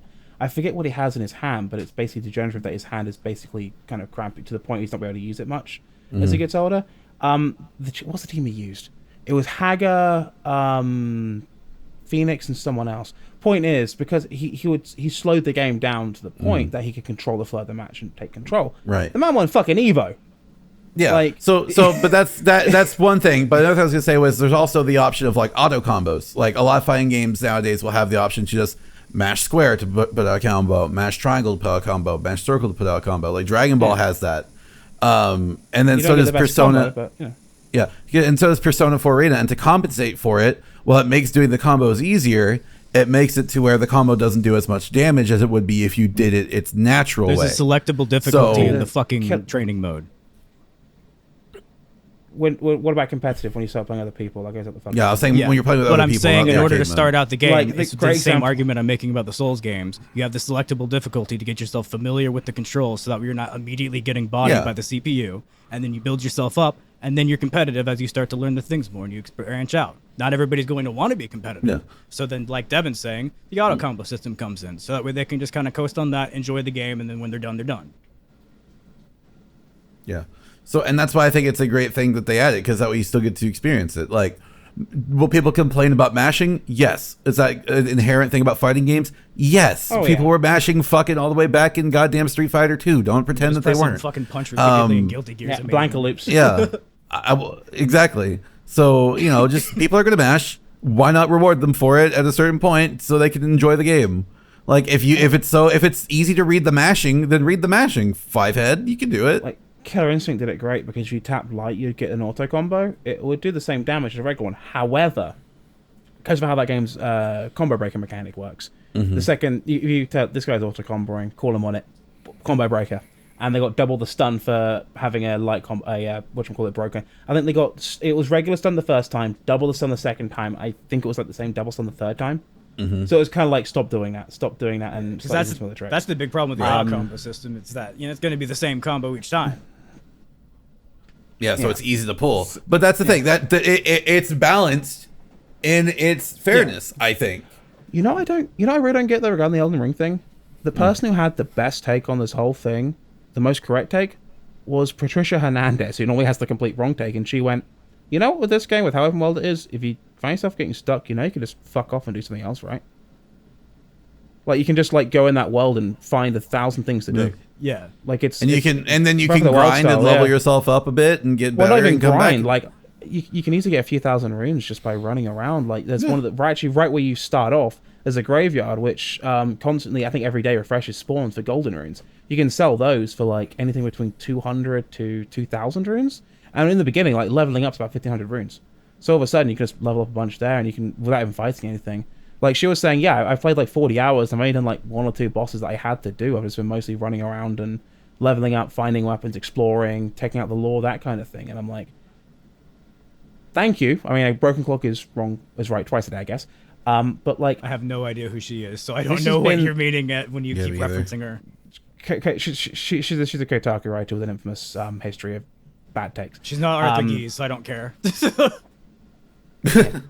But like, I'm like, how does she get it? And I look at the people who are usually posturing about the Souls games, going, "Oh, that totally fucking." These people didn't fucking play them. These are people who have maybe played like the first part of Dark Souls 1, and tried to fight the thing, even though the writing on the floor says go left, but whatever.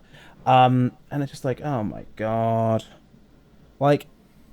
I thought we were past this with Bloodborne because that was the most fighting game type one, and that was the one that was very much encouraging you to dodge and roll and intentionally gave you a parry mechanic that you could do at range. And it was intentionally also giving you a lot of like extra weapons. Like I think one of the greatest weapons in the Souls games ever is the Kirk hammer. It's literally a rapier which you can stick into a hammer, and then if you want to do a heavy hit, you can literally combo into a giant hammer blow. It's amazing. You literally get both fast quick weapon and then a big bang.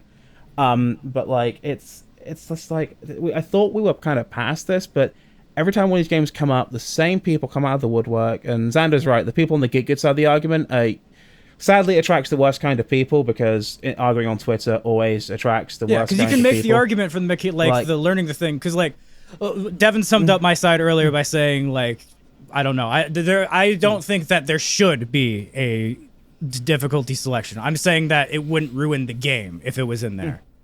Yeah. Well, yeah, and that's why Elden Ring does great, because it teaches you the mechanics. And Elden Ring is also different like, hey, because you also made the point that you could just go to a lower level place. So like in the Souls games and in Bloodborne and like Elden Ring and stuff, you can cheese those games a bit, but go into easier places to farm and then boost up your stats, and it's a bit easier, and it's like getting a fucking like a little bit of relief in the difficulty. My controversial opinion, I guess, is the only game that if you would actually ruin in the series if you added difficulty level is Sekiro. Because you can't just cheese that fucking game. You can't level up and get stronger and have more like chances or whatever. You're just fucked. You have to learn and engage with that game entirely. And that one I think would be ruined with like an easier difficulty level. But does that count with is that a Souls game? It's the same guys, very different kind of overall thing. I don't know the same guys, but it's considered a Souls game. Or they were calling them Soulsborne, but now Elden Ring's out, so I think they're trying to call it Elden Souls because there's only one Bloodborne. And Bloodborne was also only PS4. But yeah, like particularly with Elden Ring, like have I encountered some bosses that I am in nowhere to deal with? Yeah. Have I gone and fucked with them? No. Because I took one look at that and went, let's come back to this. I looked at that map and went, this map is huge. Let's go fuck around with it. Yeah, and then there's me who's just like, I have no interest in it. Like I know how I am with Souls games. I know how I react to those games, and I know that I'll buy that game at full price if I try it. And I'm gonna hate it. And I'm gonna be mad that I spent that money on it. I know myself too fucking well, and that's why I'm not gonna play it. You'll spend like 2 hours, 1 minute in the game, so you can get outside the fucking Steam refund fucking period. You're like, damn it, no, I hate this. Yeah. See, here's a genuine question for you two. I think this is part of the difference maybe in mentality kind of comes from. So now all three of us played fighting games to a point. How competitive did you two get in those games? Extremely. How I mean, okay, let me phrase it better. Did you guys start going to like majors or like going to events and hanging out with people and like just going specifically out before to get the local better place and lab those closed games up at, like, and all places? that shit happened? I was actually in Dragon Ball tournaments and shit. Okay. I have never been in a tournament because performance anxiety. Okay. But I go to Yu-Gi-Oh tournaments though. I do Yu-Gi-Oh tournaments. Did you take notes, Xander? Did you take notes on like how certain characters acted, or were you mentally taking like, oh, this no, I dressed up as Vegeta and I bull rushed my way through everything, and I fucking just acted like a Saiyan who just fucking like got stronger by getting his ass kicked, and it worked. Yeah. Okay. Me advocating for difficulty levels and stuff isn't for my own sake, because I am insane. Again, Mass Effect on insanity, all that shit. But I just like the idea of just having it, you know? It doesn't hurt anybody to have it. Like I said, Doom, one of the greatest fucking video games of all time. And has the little baby level. And doesn't make you feel bad. Hot take. It's for a big one for me, if Fire Emblem Awakening didn't have the casual mode, I probably would stop playing it, and I wouldn't. When you asked me that fucking that year what I wanted for my birthday, and I was doing that research and shit before I said Fire Emblem, I was like, all right, does this one still have permadeath and like fucking shit in there? It's like, oh, you can turn that off. I was like, all right, cool, go ahead and get that. Now I play that shit on fucking Lunatic Plus, and I go with Crom and the main character only, and give them fucking twigs, and try to just fucking make it as hard as possible. But I started out on casual, no death. Exactly. Same here. You know what's interesting though, because a lot of these games now don't actually have a hard mode or a hard mode that isn't challenging at all. Like a great example is would be Psychonauts 2. Has anybody spoken about Psychonauts 2 since it came out? Yeah, I've never played it. It I've won a never played bunch of Psychonauts. awards. A lot of people listed it as their best of the year. Kennedy specifically was like, "Yeah, this is one of the best games of the year." Fucking, it was on like a bunch of people I followed. Like everybody was been like, "You should play this game," and I'm like, I didn't like the first one, and I'm not about to insult the target audience for this by not enjoying this one. So I'll just let you guys have this. Because like it feels like to me that game came out, everyone was really excited, and then crickets. No, I still hear people talk about it like it's the greatest. I'm like, all right, cool. I'm glad he didn't scam you. I'm very surprised he didn't scam you. I just had. Yeah, ooh, that's the reason I didn't buy it either. Because okay, thank you for bringing it up. Because fucking bro, double fine, more like double find my money. It's gone. It is fucking astounding that the game even exists. Let me just be fucking clear on that one. Yeah, me too. Yeah, like going back to the Doom Eternal thing as well, I think it's also important that game did ship with that difficulty level, the lower stuff, because that game wants you to play it a specific way. That game wants you, is encouraging you even to get up in there. Whereas with like a From Software game, it's kind of going, you know what? Yeah, and again, that's why I'm like, if From Software doesn't want to add the fucking difficulty levels, they don't have to do it, and we should stop having this argument. So I want to go ahead and take this whole difficulty thing into something else that I love, because I brought this up a second ago about Yu-Gi-Oh tournaments. So I'm getting back. One last thing, sorry. Elden Ring, very good. Recommend it. Play it. Carry on. Cool. So I'm getting back into doing Yu-Gi-Oh tournaments, and this is my first time I've been doing locals in probably 7 years. That's good. So a lot of people talking about modern meta Yu-Gi-Oh are not wrong when they say this game is very difficult. It is at a certain skill level, and it's different from the way it used to be, to where newcomers have a better chance of surviving in this than returning players from a long time ago. However, I have discovered, well, I would not say I discovered these formats. I've been introduced to alternate formats that you can play that make the game kind of a lot of fun. So I was on a stream yesterday with my friend Clinton. His YouTube channel is Starcross Souls. Check it out if you haven't. It makes great content, wonderful content about anime, video games, getting into those video games. He just made a new video. It's really good about how difficult it is to get into your favorite kind of JRPG. Anyway, he introduced me to GOAT format, which is like a format between right before or around the time it was like the first GX era and like right after Legend of Blue Eyes beat down Good Stuff decks. That was like in that era of Yu-Gi-Oh that people really remember playing. Pause. And does GOAT stand for greatest of all time or scapegoat? Okay. Scapegoat. Yeah, I learned that last time. I thought it stood for greatest of all time, but no, it's GOAT because it's Scapegoat was a very prominent card in that format, because people would do Metamorphosis on the Scapegoat token, go into Thousand Eyes Restrict, and take a card and shit like that. So that's bullshit. Well, yeah, but that's why those cards are banned. They're banned now. You can't play like that anymore. But that's why the GOAT format exists. So you could do stuff like that. Because we were playing last night, and we were doing the zaniest shit. Like there were games that were fucking won because of Ring of Destruction resolved. You know, we had games that where I turboed, and one duel I had with Mimi, I turboed out a Dark Paladin by summoning Magician of or Skilled White Magician, activating Tune Table of Contents 3 times, getting a Buster Blader out, and then fusing with it and the King of the Swamps. That was my first turn. And people like this wasn't always a broken, busted card game. It is a broken. Yeah, it's always been a broken, busted card game. It's always been like this. But GOAT format is like, it's dumb fun because like it's not as fast as like modern Yu-Gi-Oh. Like in modern Yu-Gi-Oh, I can turbo out a monster that can kill you in 1 turn. But in the GOAT format, I turbo out a monster that's going to take a little bit to kill you, but it's really strong and hard to get over. So like, it's the Yu-Gi-Oh you want. Yu-Gi boomers be like, this is Yu-Gi-Oh how as it was intended, and you've set 1 card and set 1 card face down defense position. Oh, like that's the one Rip was streaming to us earlier was so funny for that. Yeah, how did that guy get to silver? How did he get to silver? I don't know, but like that is how GOAT format is set up. You can use cards like Graceful Charity. You can use cards like Pot of Greed. You can use cards like fucking Delinquent Duo. It's like there's a lot of zany shit in that format, and it is a lot of fun to see. And I honestly think if you want to get back into Yu-Gi-Oh, play GOAT format. And honestly, Master Duel could probably make good on a lot of players by giving the GOAT format option to people to play in. Like, give us that in custom rooms to do that, and you will have yourself the best Yu-Gi-Oh simulator I honestly of all thought Adam time. was going to do it again. Thank you for not doing it. I honestly thought, I was like, all right, it's coming, here goes. And then he looked you right in the fucking eyes, then didn't do it. And I was like, what the fuck? So anyway, he Lawyers didn't. players can't read.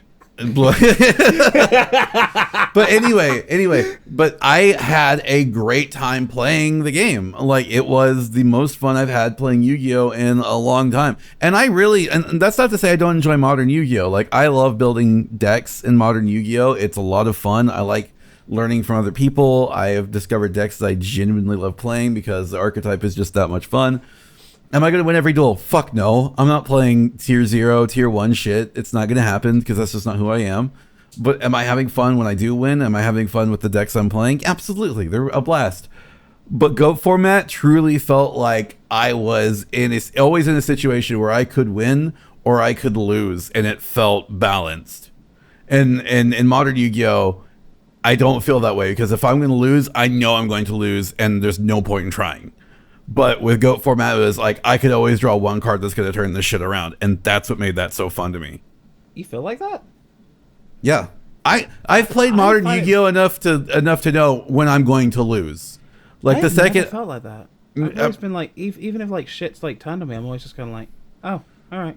Like, I know, here's the thing, I know key cards in my deck that when they get disabled or destroyed or I can't use them, at that point I know, okay, the game is over. Like, there's no point in trying because they've summoned this on the field and it's stronger than anything I've got in my deck, and all my options to get rid of it are gone, or I've used them up, or I will not get to them in time. Actually, tell you, I felt that once when I was playing against you when you got rid of all my zombie worlds. Apart from that, I'm always like, as long as the zombie world I can activate, I've still got a chance. That's the thing. Like, I know how to disable your deck. I've played you enough times that I know what card to target to get rid of it, and I will always, always, always bait the king, Balderok, destroy the zombie world. Like, I'm always going to do that. That is always going to happen when we play. I'm sorry. You said the last phrase you just said didn't make sense to me, and so it translated to that fucking John putting things in the oven and saying the sentence I can never fucking remember because it feels like I'm having a stroke thing. Flyer does that like amazingly every time he does it. Oh my god! Why do they call it an oven when you out the hot food? Yeah, you in the cold food and out eat hot the food. But no, okay. So that basically what I said in that sentence was, Adam has a card that whenever a zombie activates an effect, he can either negate that effect or banish that card. He can do either of those effects. I can banish a card from other players' field or graveyard. Exactly. And that is the card that you have to bait, because if you don't bait that card's negation effect, I can't destroy zombie or banish effect. I can't destroy zombie world. So I have to learn to bait the right effect to destroy zombie world to shut down his deck, because zombie world turns my monsters into zombie monsters. On the I have to make Exactly. a confession. I have no fucking idea how to play fucking Yu-Gi-Oh or build decks. I copy deck lists off the fucking internet. Oh, actually, fuck you, Train. Really? Who doesn't? Right as I'm about to start talking now is when you want to fucking do it. Where like now, if I try to edit it out, I'm just gonna be talking. You fucking bitch. All right, fine. This episode's featuring Train. Fucking. I was gonna say this before I got sent to Brazil, and I completely forgot about it. But we started talking about Yu-Gi-Oh again, and I remember. It's about Yu-Gi-Oh, I promise. I discovered I don't like Yu-Gi-Oh.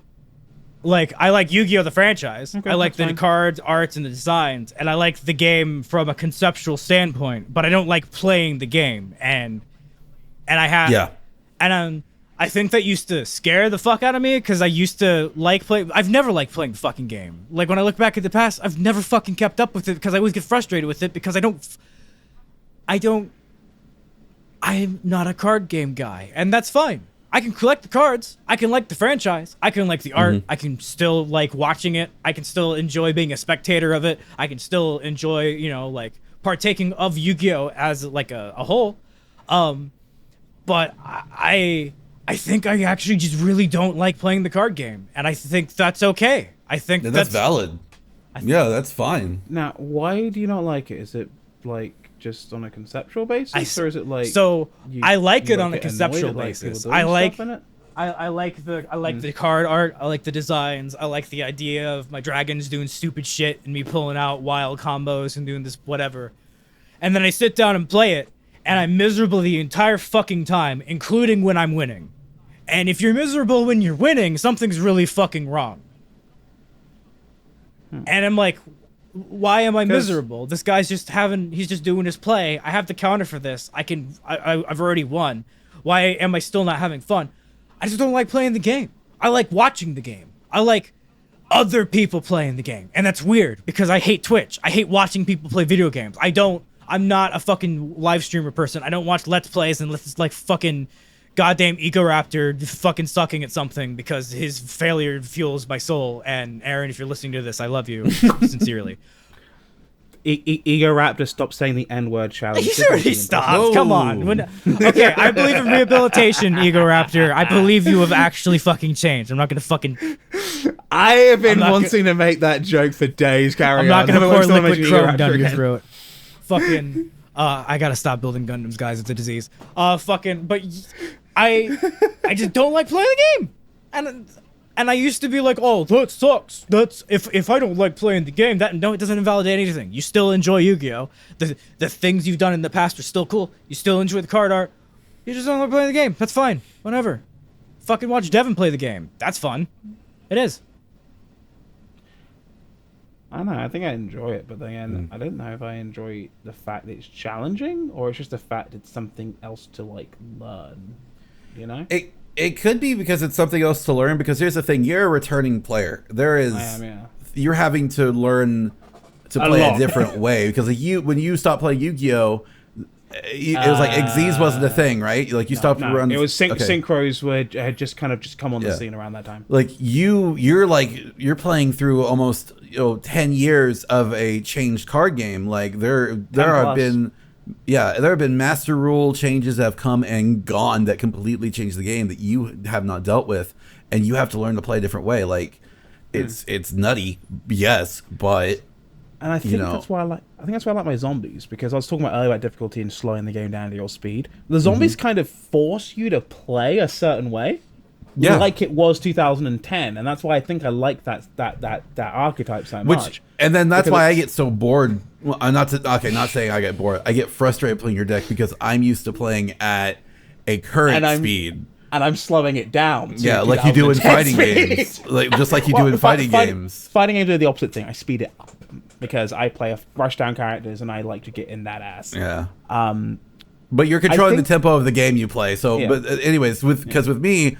For my deck, it's turbo out protection and then turbo out my big attacker, which is my Galaxy Eyes, that doubles its attack and kills you in one shot.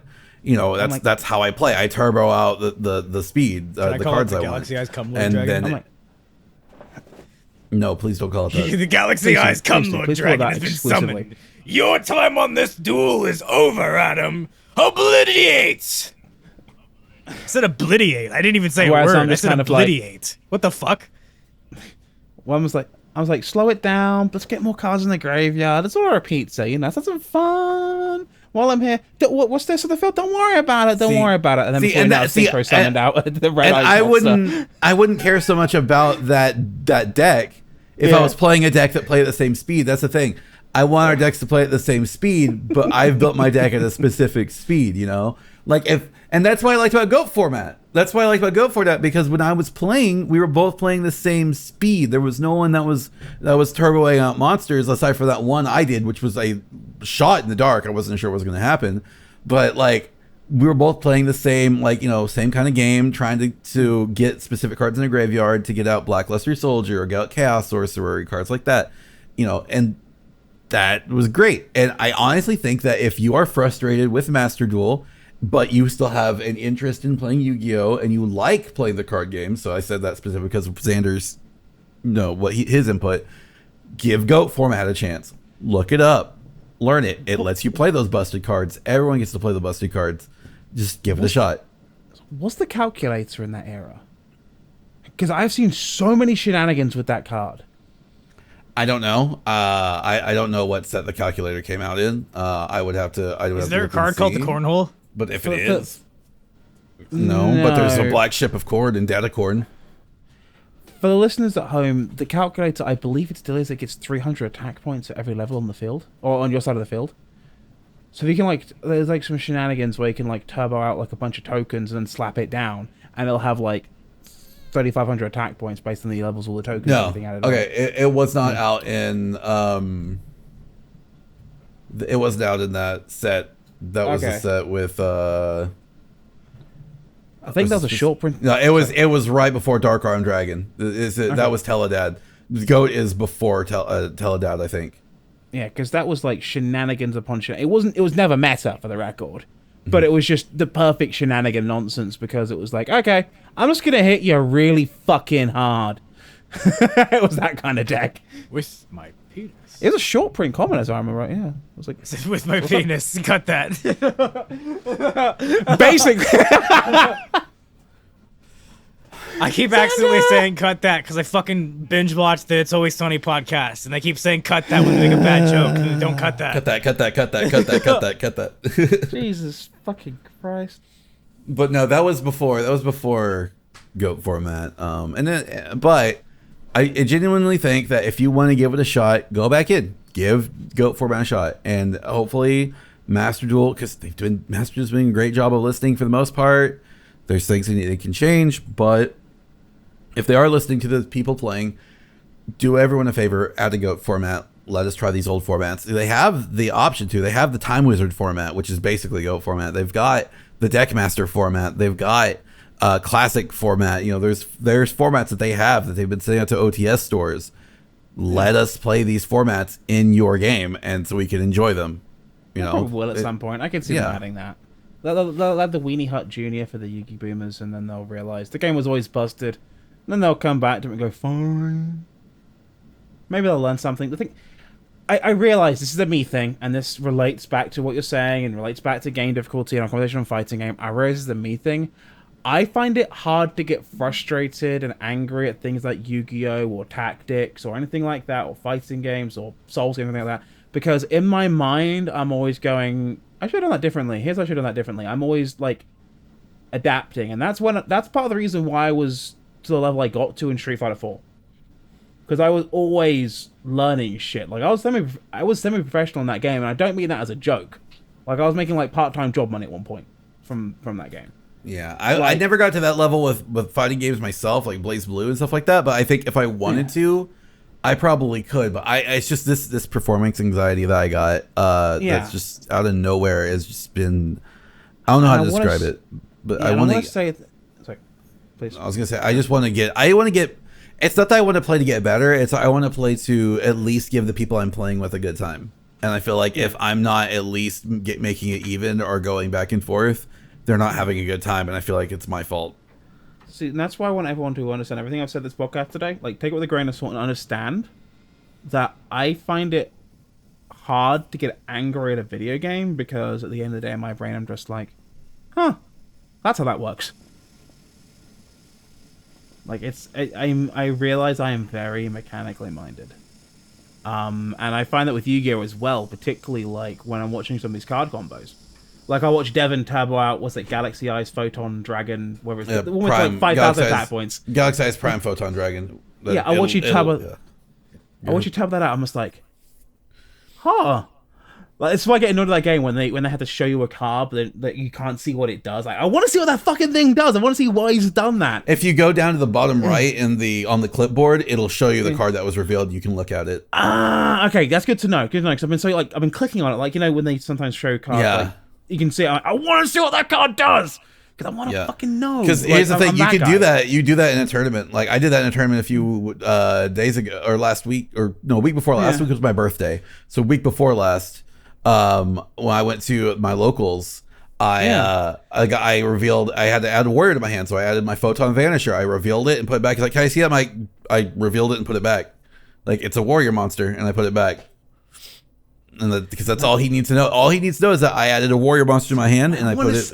I want to see what that card. And I want to be able to. But read I don't it. have to. Okay, I don't this have is to what let they do. you. Here's the thing. I don't have to let you know what it is. I know. I don't have. So I don't have to let you know its unless ability, the so that card way you know you can stipulates counter it. the specific fucking name, Yeah. fucking the one that gets my blue eyes, where how it Blue literally Eyes. says Blue Eyes White Dragon. Yeah, Blue Eyes, Yeah, all right reveal dragon Blue does Eyes. it. Yeah. No, I know what it's. Yeah. The card you're doing is Bingo Machine Go. You're allowed to look at the fucking card then. Sorry, so Bingo what? Machine Go is a Blue Eyes thing that I don't use anymore in like Master Duel anymore. Because it's kind of outdated. But back in like before I went like with the Alistair the Invoked sub engine, Bingo Machine Go allows you to select 3 cards that have Blue Eyes in the name. Yeah, there it was. Are you good, bud? It lets you add 3 cards that are Blue Eyes White Dragon or list Blue Eyes White Dragon in their name and reveal them. And then your opponent, after you reveal them, you turn back around so you can't see them, and your opponent picks one of them and you add that one to your Yeah, hand. but See, that's. I always want to. But I'm pretty sure you're allowed to, I'm before I secure. shuffle them, read each card so that way you can try to figure out which one you don't want to select. So you have some level of strategy in that. Because it's not a reveal whatever. It stipulates that I have to do this thingy, and then you have to pick something. So there's an interaction there. So I think you're allowed to. But once the card goes back in my hand, once the card's turned around, I no longer have to show it to you. Yeah. And then I can shuffle my hand too to hide it. So that way I See, can't get it ripped out of my hand by a random card effect. So I appreciate that. I just want to know, like, what's he doing? Why is he doing that? But here's the thing: you're more than welcome to take a look. Like I said, Master Duel has given you the option to do that. If you take a look at the little clipboard, you can see the card and be like, "Oh, that's what that does." Okay, that's the benefit to Master Duel. But in IRL, so good. I wouldn't have to show you that card. Like if you and I dueled IRL, because my deck I play at Master Duel, I have IRL. There are a few cards obviously I don't have. Forbidden Droplet is $100 so forgive me, I don't have 3 of it. Okay, I have here's what we replacements do. for it. Blood and semen. No, I have replacements for that card though. for sure. I use in my deck anyway. But my deck is functionally the same deck. It turbos out the big one, hits you for a shitload of damage. Yeah. If we played IRL, I would not have to show. I would show you my Photon Vanisher and put it back in my hand. I don't have to show it to you again. So it's up to you to remember what it does after you look at it. But all you have to see is that it is a warrior monster. That's level 4. Fair enough. Yeah, like every. Oh god, I'm that guy. I want to know how it works.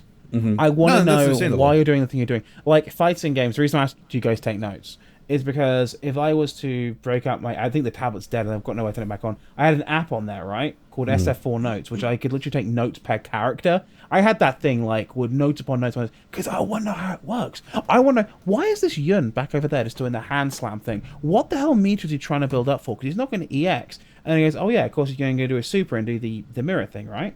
I'm like, okay, so why does he always specifically do these moves at this point? I'm like, oh, it's because he can set up an unblockable on certain characters, or he puts stuff in a favorable position on plus frames against smaller characters like mine. I'm like, ah. Yeah. And I was thinking, I was like, why is Cammy always trying to bait out like the dust kick from Cody? Because it has a physical hurt box. It's not a projectile. Even though it's dust, which should be a projectile by all logic, right? It's a physical hurt box. And like with Yu-Gi-Oh, I'm just like, why do I have that card in their hand? Oh, because they can do this effect, which means I know what they're running, which means I probably want to turbo into this, which means, I need to start thinking in advance. I haven't got anything to counter that right now, but I need to look what I've got because once it's on the field, I need to come up with a solution pretty fast. Do I get Doom King out? Do I want to try? Do I try my luck and pray for Raigeki?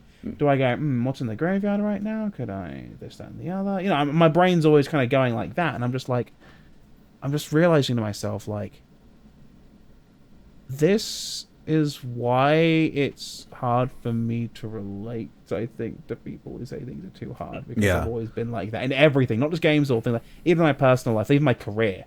I'm like that. Like, this is supposed to be hard. This is hard. Okay, let's work out how to do it. So my brain is completely and utterly broken. It is one of the stupidest and most brains I've ever had the displeasure of coming across. And every time growing up that I was forced to take notes before a test, that I would do like 20 to 40% worse on the test than when I could just not take notes. Anytime I take notes on something, I forget the knowledge. For whatever reason, taking notes makes me not retain the fucking knowledge. I know there is a disease in my brain, Obviously. I mean, you've met me. But my parents never took me to no goddamn doctor for no head stuff. And now I have to pay for my own health care. That's, well, I mean, we know how that is. We're in America. They build mental health differently. It's that, nope, fuck you. They also, without getting so into it as well, they also treat it very differently than the rest of the world. But let's get off of that before we get taken off of every platform known to man. I mean, if Joe Rogan can fucking talk about how the mitochondria is the powerhouse of fucking the steroids that he puts in his fucking butthole, and then when the butthole steroids combine with the mitochondria of the horse nuclei that he put within the shaft of his penis, he gets a plus 20% increase to testosterone production. And yet he wants to take away the ability for trans kids to be able to use hormones, even though he uses hormones. Curious. I'm the meme. Curious. The guy who made that hates that, by the way. Yeah, I know. You know what else? Basketball. Basketball? Yeah, fucking LeBron James. Space Jam. He's leading in points right now in the season. Great. Yeah, by like 20. I don't really follow the NBA. I'm pretty sure I just made that up. Older? I did. Isn't he old? Huh? Anyway. Oh yeah, actually no, right. I did absorb that through osmosis. I think I was scrolling the timeline one day. Yes, LeBron is leading, and it's significant because he is older. Yes. Interesting. Your original point, though, that you're bad with taking notes, I find that super interesting because, I mean, you guys have seen me when I've been playing a game for a video or whatever. Yeah, you will note like crazy. You have seen the book of knowledge. Yeah. Like, the forbidden book. This is actually my second or third notebook. I've got, like, 2 more from old videos, which is filled up with notes, and, like, I am the note master, even in my career, even in, like, my personal life and my professional side of my life. I am like, the note man. Sorry. Like, in my last job when I was doing tours of departments or whatever, I was running around with a notepad, and they're like, "You're the note taker guy, huh?" Because they'd heard about me from the other departments when I'd done the tours there, and I've been like scribbling down notes really quickly. And then the worst part is, I would get back to my desk, I would then type the notes up and put them on the computer so I had them to hand for quick reference when I was doing grocery store stuff. Like, I am like the note man.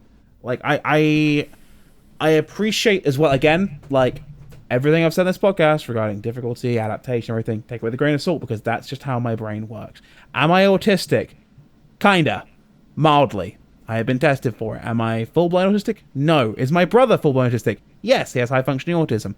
However, I'm not even sure if it's mild autism. Like, I'm not sure how it is, but, like, it's very clear in the way I, like, operate when it comes to something I'm focusing on, and I hyper-focus on certain things, that there's something there. My brain is I'm trying not to make a joke. My brain is an encyclopedia of everything that Devon, I've ever learned. I can remember all of the info of anything I've ever hyper-focused on, and I don't have to take any notes ever. However, I am fucking terrible at maintaining my personal relationships, and holy shit, I just realized I've been ghosting one of my best friends for like 6 years. Holy fuck. Oh my god. Fine. I'm so sorry, Amber. What the fuck? I was gonna say though, when you said mild autism, my brain immediately was like, I like fiery autism, but Diablo autism is a bit much for me. You have my blessing. You guys don't have phones? But like, yeah.